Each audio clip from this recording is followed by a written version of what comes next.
तो आज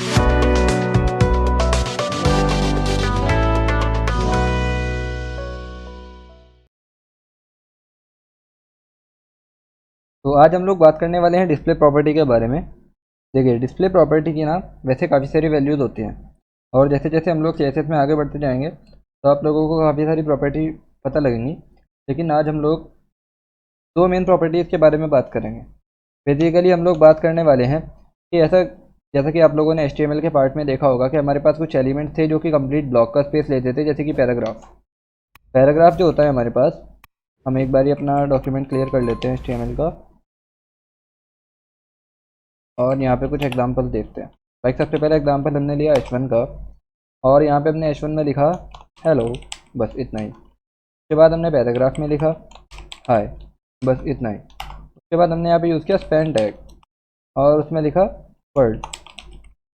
और उसके बाद हम क्या करते हैं, CSS के थ्रू इनको बैकग्राउंड कलर देते हैं सबको। तो हमें कलर देना है H1 को, और पैराग्राफ को, और स्पैन टैग को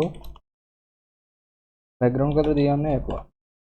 अभी आप अगर यहाँ पे चेक करोगे तो देखो, हमने इनमें कंटेंट लिखा है कम।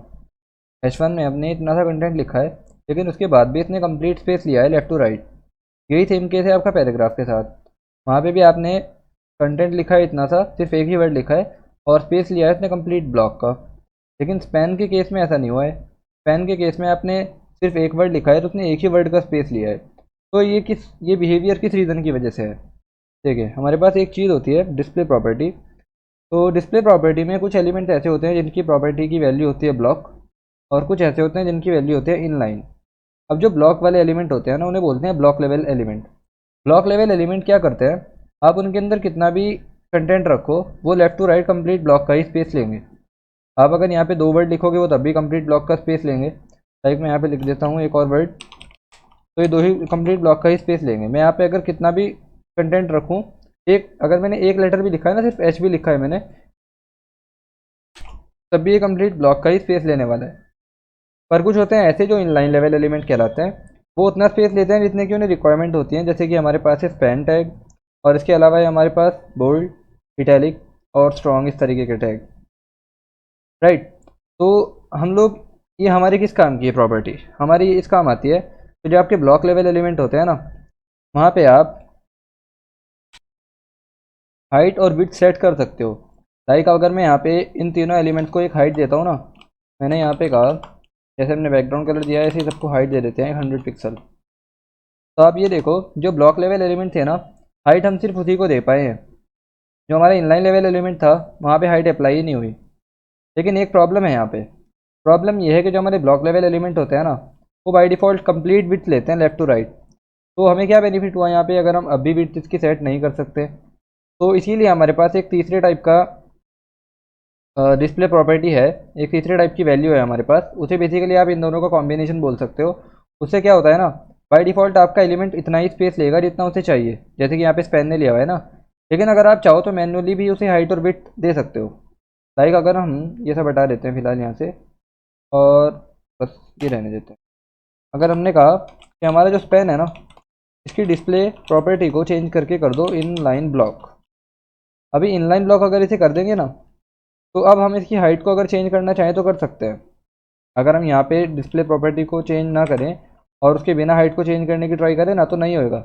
पर अगर अब चेंज करने का ट्राई करें 100 पिक्सल, और विड्थ में हम लोग चेंज करते हैं 200 पिक्सल, तो ये देखो आप लोग, बेसिकली हम लोग हाइट और विड्थ को कंट्रोल कर पा रहे हैं। अगर हम ये हटा देते हैं यहाँ से, तो अब कंट्रोल नहीं कर पाएंगे। अभी उतना ही स्पेस लेगा जितना इसे चाहिए। तो ऐसे हम लोग डिस्प्ले प्रॉपर्टी का यूज़ करके अपने अकॉर्डिंग एलिमेंट्स को मैनिपुलेट कर सकते हैं। और यही हमने यूज़ किया था अपने डिव को साइज देने के लिए। बेसिकली डिव आपका ब्लॉक लेवल एलिमेंट होता है, इस वजह से वो वहाँ पे हम विड्थ नहीं दे पा रहे थे उसे, तो हमने वहाँ पे इनलाइन ब्लॉक किया था उसे। तो ऐसे ही आपकी heading by default complete block का स्पेस लेती है ना, आप उसे चेंज करके इनलाइन कर सकते हो। अगर मैं यहाँ पे डिस्प्ले को इनलाइन ब्लॉक कर देता हूँ ना, तो ये सभी एलिमेंट अब एक ही तरह बिहेव करने लगेंगे। हम सबकी हाइट और विड्थ को कंट्रोल कर पाएंगे। और सबके बैकग्राउंड कलर वो तो हमने पहले ही चेंज कर रखा है। ये देखो, अब सब एक ही लाइन में आ गए। यहाँ पे हमारा H1 आ गया है, उसके आगे हमारा पैराग्राफ है, और उसके आगे हमारा ये है स्पैन टैग। ये किस वजह से हुआ है, इनके हमने डिस्प्ले को कर दिया है इनलाइन ब्लॉक। तो अब ये बाय डिफ़ॉल्ट उतना ही स्पेस लेंगे जितने की इन्हें रिक्वायरमेंट है। और उसके बाद अगर हम मैन्युअली कुछ हाइट और विड्थ सेट करना चाहें तो वो भी कर सकते हैं।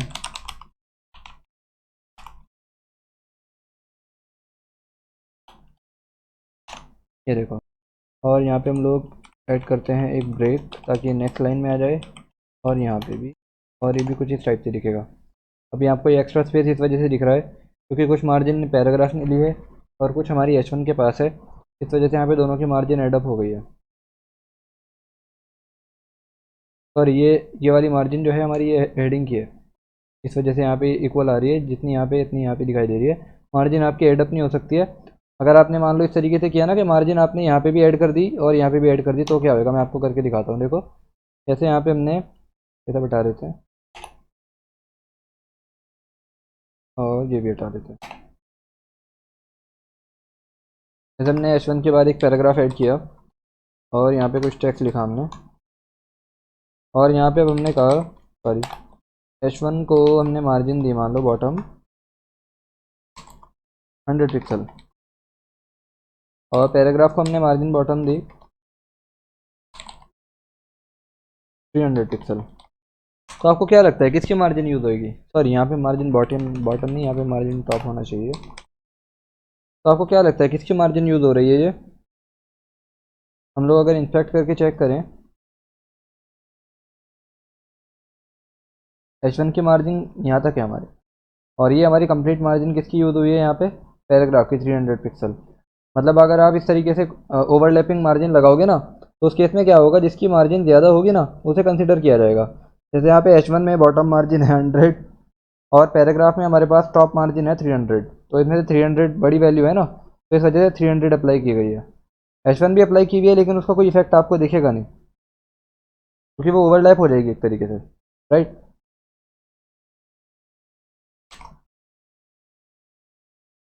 तो अब नेक्स्ट आता है हमारे पास डिस्प्ले प्रॉपर्टी के बारे में हमने देखा है, और यहाँ पे बताया हुआ है डिस्प्ले प्रॉपर्टी स्पेसिफाई करती है आपके रेंडरिंग बॉक्स के बिहेवियर को, कि आपका जो बॉक्स होने वाला है एलिमेंट का वो किस टाइप का होने वाला है।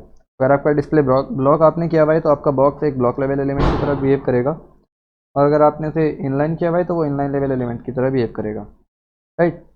और यहाँ पे डिफ़ॉल्ट आपकी डिस्प्ले प्रॉपर्टी जो ली जाती है वो HTML स्पेसिफिकेशन से ली जाती है, क्योंकि आपके ब्राउज़र में ऑलरेडी एक तरीके से डाउनलोडेड होती है। मतलब वो आप यहाँ पे अगर कुछ प्रॉपर्टी चेक करोगे ना तो कुछ CSS आपको ऐसी मिलेगी जो आपने अप्लाई नहीं की हुई होगी, वो ऑटोमेटिकली अप्लाई हो जाएगी। ये वाली देखो यहाँ पे आप display block font size 2 EM margin block start 0.67 EM, इस तरीके की CSS हर तरीके के एलिमेंट के पास होती है ज़्यादातर, और इसे बोलते हैं यूज़र एजेंट स्टाइल शीट। ये बेसिकली कुछ डिफ़ॉल्ट CSS होती है, तो डिफ़ॉल्ट वैल्यू हमारी यहीं से ली जाती है डिस्प्ले प्रॉपर्टी की। और 3 most use display properties are, हमने इनके बारे में अभी बात की है। इनलाइन, ये एलिमेंट उतनी ही स्पेस लेता है जितनी से रिक्वायर्ड होती है एलिमेंट को रेंडर करने के लिए, और यहाँ पे आप विड्थ और हाइट को यूज़ नहीं कर सकते क्योंकि यहाँ पे उसका कोई इफेक्ट ही नहीं होएगा एक्चुअल में। और ब्लॉक लेवल एलिमेंट यहाँ पे कंप्लीट ब्लॉक का स्पेस लेते हैं, जैसे कि हेडिंग, यहाँ पे आपकी हाइट और विड्थ काम कर जाती है। विड्थ काम नहीं करती है बेसिकली, हाइट काम करती है आपकी। और इनलाइन ब्लॉक में आपका इनलाइन की तरह ही रहता है एलिमेंट, बस वहाँ पे आप हाइट और विड्थ सेट कर सकते हो।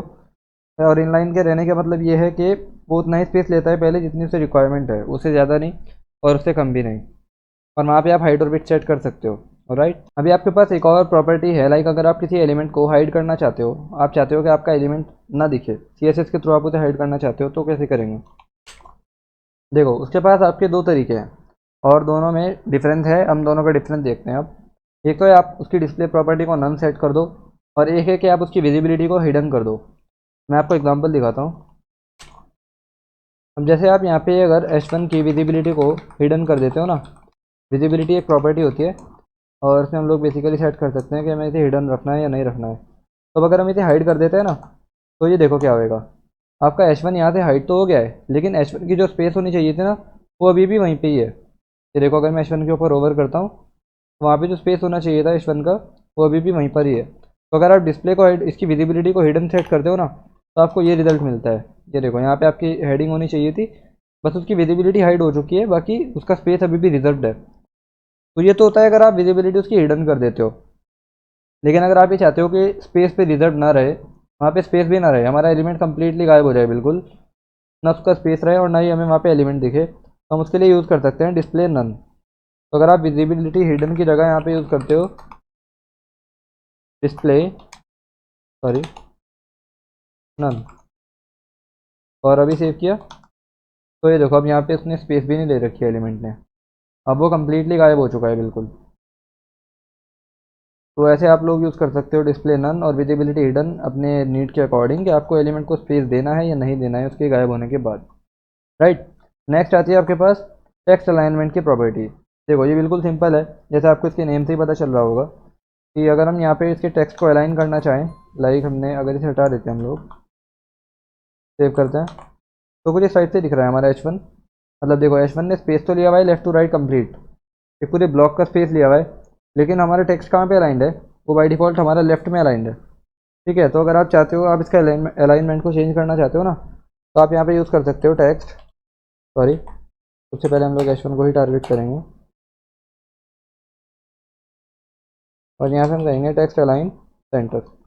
सेव किया, ये देखो सेंटर में आ गया टेक्स्ट, राइट। यही सेम चीज़ हम पैराग्राफ के साथ करके देखते हैं, या फिर पैराग्राफ को यहीं पे लगा देते हैं ना,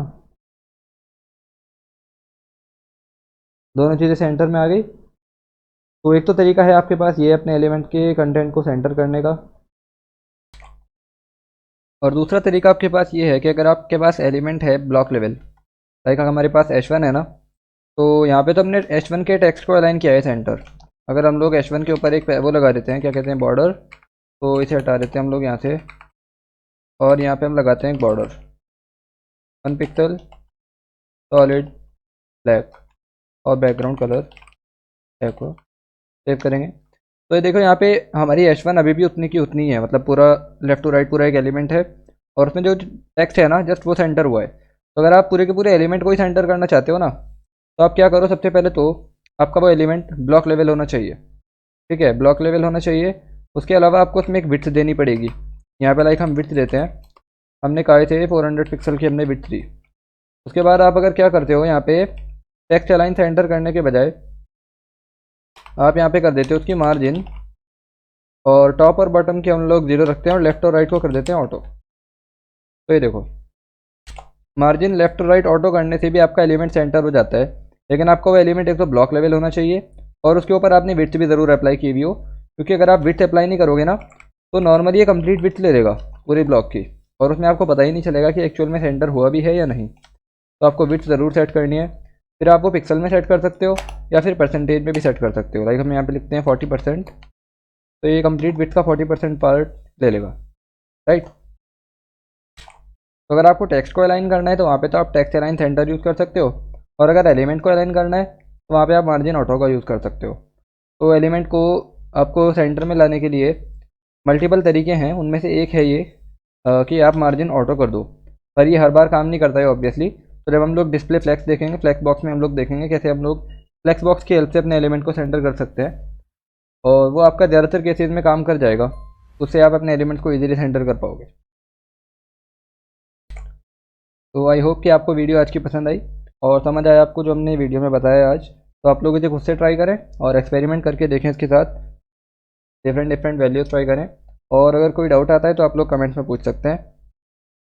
तो मिलते हैं नेक्स्ट वीडियो में, तब तक के लिए गुड बाय।